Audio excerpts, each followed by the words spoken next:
So again good morning to all. So ये आपके लिए मैं सेकंड पार्ट लेकर आया हूँ क्योंकि एक वीडियो में सब कुछ समराइज नहीं हो पा रहा था। So today I have come with the second part. Okay, so second part of relationship.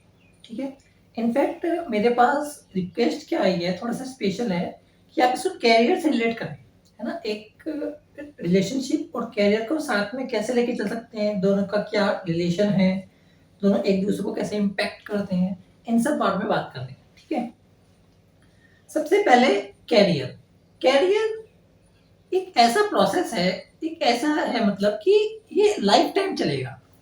Career ऐसा नहीं है कि एक दिन में बन गया, अदर थिंग इज ओवर। ठीक है, तो ये आपके लाइफ टाइम प्रोसेस है और ये आपके लाइफ को बहुत लंबे टाइम तक इफेक्ट करेगा।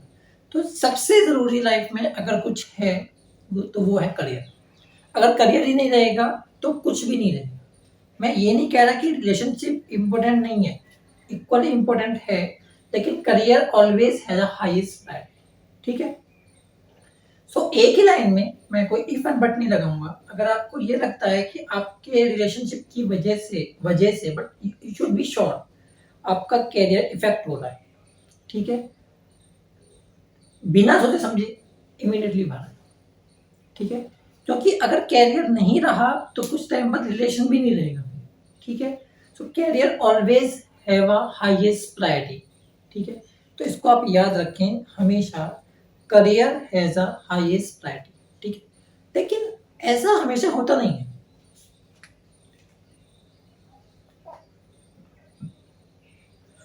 सॉरी फॉर दिस, ऐसा हमेशा होता नहीं है। ठीक है, कहीं ना कहीं अगर हम प्रॉपरली टाइम को मैनेज करें, इमोशंस को मैनेज करें, तो कैरियर को ये इफेक्ट नहीं करता और कैरियर इसको इफेक्ट नहीं करता। ठीक है, सबसे पहले बात करते हैं कि लोग ऐसा क्यों सोचते हैं। ठीक है, तो एक जनरल परसेप्शन क्या है कि अगर आप रिलेशन में आ गए तो आपका कैरियर खत्म। ठीक है, और मैं शायद 10 ईयर्स से तो मैं टीचिंग में हूँ। ठीक है, मैंने बहुत सारे स्टूडेंट्स को देखा है, मेरा बहुत बड़ा एक्सपीरियंस है इस मैटर में। मेरा मानना ये है कि ये गलत है। ठीक है, जबकि 90% लोग के साथ ऐसा हुआ है, लेकिन मैं तब भी कह रहा हूँ ये गलत है। ठीक है, सो कल मैंने बात की थी कि लास्ट वीडियो में कि सबसे पहले चीजों को ग्राउंड के बाहर रह के देखो। जब आप चीजों को ग्राउंड के बाहर रह के देखोगे तो आपके ऊपर प्रेशर नहीं रहेगा कोई भी। ठीक है, सो हमने लास्ट टाइम भी बात की थी कि सबसे पहले चीजों को ग्राउंड के बाहर रह के देखो। अगर मैं इसी सीरीज में इसी लाइन को आगे बढ़ाऊं तो सबसे पहले मैं उनको डिस्कस करूंगा, उन उन चीजों को देखूंगा जहां कैरियर खत्म हो गया इन चीजों की वजह से। ठीक है, मतलब कोई इंसान बहुत अच्छा परफॉर्म कर रहा था, रिलेशन में आया, एकदम से उसकी परफॉर्मेंस डिग्रेड होनी स्टार्ट हो गई और आते आते इतनी डिग्रेड हो गई कि उसको बहुत स्ट्रगल करना था। ठीक है, पहली केस स्टडी ये है। ठीक है, मैं दोबारा कह रहा हूं, ये कोई स्पेशल वीडियो किसी इंसान के लिए नहीं है। ठीक है ना, बस मैं आपको एक प्रॉपर गाइडेंस दे रहा हूँ जिससे कि आप हो सके तो इन सब चीजों से बाहर निकल पाए। ठीक है, हाँ, तो बात करते हैं कि उन लोगों की जिन लोगों का कैरियर पूरी तरह खत्म हो गया। ठीक है, सिर्फ इसलिए कि वो रिलेशनशिप में आए।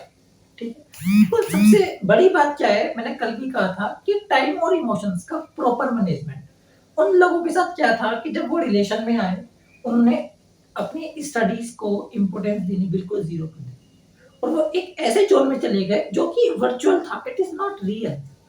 मैंने कल भी कहा था और मैं आज भी कहूंगा कि अगर आप किसी इंसान के साथ 10 घंटे बैठ के बात मिला रहे हैं तो इट डजंट मीन कि आप अपने रिलेशन को स्ट्रॉन्ग कर रहे हैं। ठीक है, अगर वो होना होगा स्ट्रॉन्ग तो 5 मिनट में भी हो जाएगा, अगर वो नहीं होना होगा तो वो 50 दिन में भी नहीं होगा। ठीक है ना, तो उन लोगों का बिहेवियर क्या था कि उन्होंने टाइम तो स्पेंड किया, लेकिन वो टाइम वो नहीं था जो उनके रिलेशन को स्ट्रॉन्ग बनाए। वो एक वर्चुअल वर्ल्ड था और वर्चुअल तो वर्चुअल ही होता है, एक दिन वो कभी रियल नहीं बन सकता। तो सबसे बड़ी बात क्या है कि जब हम रिलेशन में जा रहे हैं ना, ये प्रॉब्लम आती है और ये कहीं ना कहीं सभी लोग फेस करते हैं, लेकिन कुछ लोग इसको जज करके इसको मैनेज कर लेते हैं, कुछ मैनेज नहीं कर पाते। ठीक है, तो सबसे बड़ा फोकस क्या है कि जब हम टाइम की बात करते हैं तो वो इक्वली डिवाइड होना चाहिए, कोई चीज एक दूसरे से इफेक्ट नहीं होनी चाहिए, ये हमको कोशिश करनी चाहिए। थोड़ा बहुत हम आगे पीछे करके टाइम को, इन चीजों को मैनेज करें, सबसे पहला टास्क ये है। और मैं दोबारा कह रहा हूँ, अगर किसी इंसान के साथ आप 10 आवर्स 5 आवर्स रेगुलर बात कर रहे हो, इट डजंट मीन ये मत सोचो कि आपका रिलेशन बहुत स्ट्रांग हो रहा है।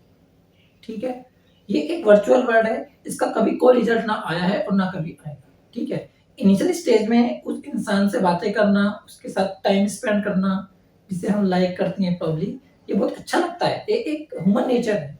बट मैं दोबारा कह रहा हूँ, क्वेश्चन अनसर्टेन है, किसी को नहीं पता आपके केस में क्या होगा।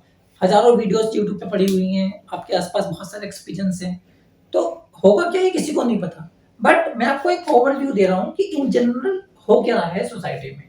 ठीक है, तो पहला पॉइंट जो बहुत बहुत इंपॉर्टेंट है कि आपको टाइम वेस्ट नहीं करना है। ठीक है, फिर कुछ लोगों ने ये भी कहा कि अगर आपने करियर में ज्यादा टाइम लगा दिया और रिलेशन को नहीं दिया, है ना, तो फिर करियर तो बन जाएगा पर रिलेशन खत्म हो जाएगा।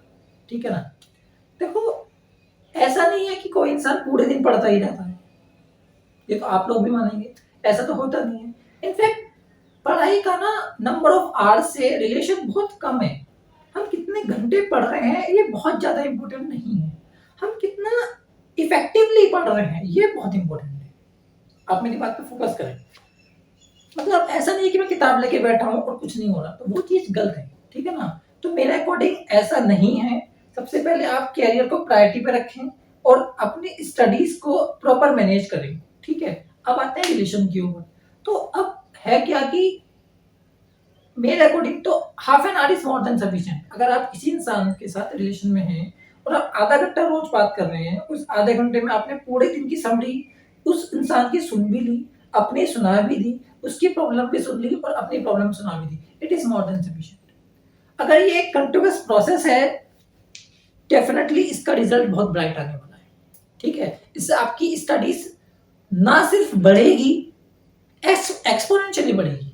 ठीक है, जब हम ना एक स्टडीज वाले जोन में आ जाते हैं और हमें एक ऐसा इंसान मिल जाए जिससे कि हम उस स्टडीज को डिस्कस कर पाए, do you know it is a golden opportunity. आपकी स्टडीज 3 to 4 टाइम्स बढ़ जाती है, ये मेरा अपना पर्सनल एक्सपीरियंस भी कई वाला है।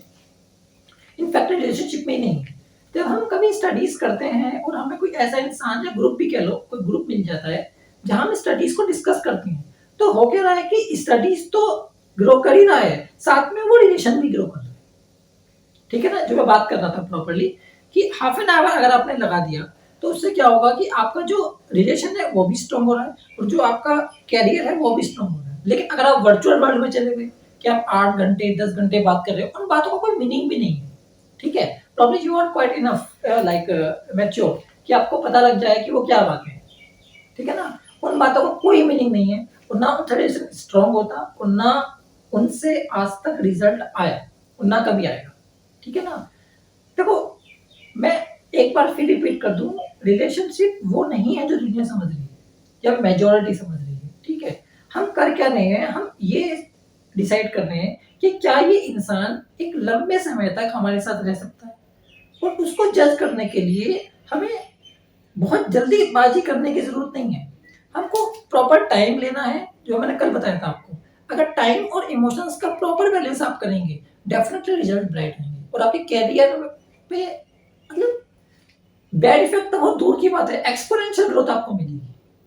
आपको ऐसा कहता हुआ शायद आपको मैं पहले इंसान दिख रहा हूँ, लेकिन आप खुद फील करना कभी, नॉट इन रिलेशनशिप, इनफैक्ट जब हम स्टडी करते हैं और स्टडी करने के बाद जो भी हमने पूरे दिन में गैदर किया, अगर उस समरी को कोई आधे घंटे में पढ़ ले या अपनी समरी को बता दे, ठीक है ना, तो उससे एक्सपोनेंशियली ग्रोथ मिलती है। क्योंकि रिलेशनशिप ये नहीं है कि हम स्पेशली उसी इंसान की बात करें। ठीक है ना, बातें हम सोसाइटी में कर सकते हैं, हम पॉलिटिकल बातें कर सकते हैं, बहुत सारी चीजें। ठीक है ना, तो यहाँ से भी हमें कहीं ना कहीं एक डायरेक्शन मिलती है। ठीक है, सो मेरे according in a single line मैं ये कहूँगा कि सबसे पहले तो अगर आपके रिलेशन को लेकर के आपका कैरियर इफेक्ट हो रहा है, इमीडिएट बाहर आ जाओ। ठीक है, क्योंकि कुछ दिनों बाद कैरियर तो जाएगा जाएगा, कुछ दिनों बाद रिलेशनशिप भी जाएगा। ठीक है, इन केस आपको लग रहा है कि नहीं सर वी कैन मैनेज, ठीक है, आप हमें डायरेक्शन दें, तो मेरी डायरेक्शन यही है, मैक्सिमम हाफ एन आवर, आप अपने पार्टनर को मैक्सिमम हाफ एन आवर दें, 1 आवर मान लो, 1 आवर दें। उस 1 आवर में आप अपने करियर के ऑब्जेक्टिव्स डिस्कस करें, अपने करियर में जो अभी आप प्रॉब्लम फेस कर रहे हैं उनके क्या सॉल्यूशंस पॉसिबल हैं उनको डिस्कस करें, ठीक है ना। तो ये ना सिर्फ आपके रिलेशन को स्ट्रांग बनाएंगे बल्कि आपकी स्टडीज को भी एक्सपोनेंशियल ग्रोथ देंगे। स्टार्टिंग में ये बहुत मुश्किल लगेगा कि यार रिलेशन में आके कौन पढ़ाई की बात करता है अभी, नो कि बहुत अजीब स्टेटमेंट है मेरा, और शायद 95% लोग इसको फॉलो नहीं करते, इसलिए 95% ब्रेकअप भी हो जाते हैं। आप सोच रहे हैं, तो अगर आप इस स्ट्रेटजी को फॉलो करेंगे रिलेशन बहुत लेंथी होगा, ठीक है, और कैरियर बहुत ब्राइट होगा, ठीक है। दोबारा कह रहा हूँ, अपने इमोशंस को, अपने टाइम को प्रॉपरली मैनेज करो। जब आप इमोशंस को, टाइम को प्रॉपरली मैनेज कर लोगे तो आपके कैरियर में कोई प्रॉब्लम नहीं है, ठीक है। एक चीज है डिस्टेंस। कई बार क्या होता है कि हम ना अपने करियर में या किसी स्टडीज में इतने इन्वॉल्व हो जाते हैं कि हम नहीं चाहते कि कोई हमसे बात भी करे, इवन कोई फैमिली कॉल भी हम अटेंड नहीं करना चाहते। राइट नाउ मैं उसी फेज में हूँ, ठीक है। मैं इस टाइम वाकई नहीं चाहता कि कोई मेरे से बात करे, because I am busy in my studies only. अब है क्या, बट मैं रिलेशन में अभी नहीं हूँ तो डेफिनेटली बहुत बेनिफिट है इसका, है ना। लेकिन जब आदमी रिलेशन में होता है तो कई बार प्रॉब्लम क्या होती है कि दूसरे पार्टनर को ये लगता है कि यार ये मुझे इग्नोर कर रहा है ना। तो इस टाइम ना दूसरे पार्टनर को ये समझना चाहिए कि ये ना इग्नोरेंस नहीं है। आप मेरी बात समझो, ये इग्नोरेंस नहीं है। अभी वो इंसान उस फेज में है कि वो आपकी फीलिंग को अंडरस्टैंड ही नहीं कर सकता। तो इस टाइम पे क्या है, दूसरे पार्टनर को थोड़ा वेट करना चाहिए कि पहले वो उस स्टेज में आ जाए कि वो आपकी फीलिंग को फील कर सके। समझ रहे हो आप, क्योंकि अभी तो वो पढ़ाई कर रहा है, ठीक है ना। उसने एक माइंडसेट बना लिया कि मुझे किसी से बात नहीं करनी है, मुझे अपने करियर पे पूरा फोकस करना है, ठीक है ना। सो अपने आप को टाइम दो, ठीक है। और ऐसा भी नहीं होता कि इंसान कॉल भी अटेंड ना कर सके, तो इन जनरल कॉल वगैरह इंसान अटेंड कर लेता है, 10 मिनट 5 मिनट्स आदमी आराम से बात कर सकता है। बट वो उस माइंडसेट में नहीं है बस कि वो आपको ये दिखा सके कि वो रिलेशनशिप में बहुत सीरियस है, ठीक है ना। तो सेकंड पार्टनर को चाहिए थोड़ा पेशेंस रखे, ठीक है, पेशेंस रखे, थोड़ा सा वेट करे, प्रॉब्लम टाइम के साथ चीजें हो जाएंगी सॉल्व, ठीक है ना। सो समरी बना लेता हूँ, कंक्लूड करता हूँ फटाफट से। अगर आपको लग रहा है आपके रिलेशन की वजह से आपका कैरियर खराब हो रहा है, इमीडिएटली बाहर आ जाओ, ठीक है। अगर आपको ऐसा नहीं लग रहा, आपको लग रहा है मैनेज कर सकते हो, मैक्सिमम 1 आवर, ठीक है, मैक्सिमम 1 आवर आपको एक दूसरे के साथ स्पेंड करना है, ठीक है। और मैक्सिमम फोकस अपने स्टडीज पे करना है। उस 1 आवर में क्या करना है, उस 1 आवर में आपको डिस्कस करना है कि कैरियर को लेकर के जो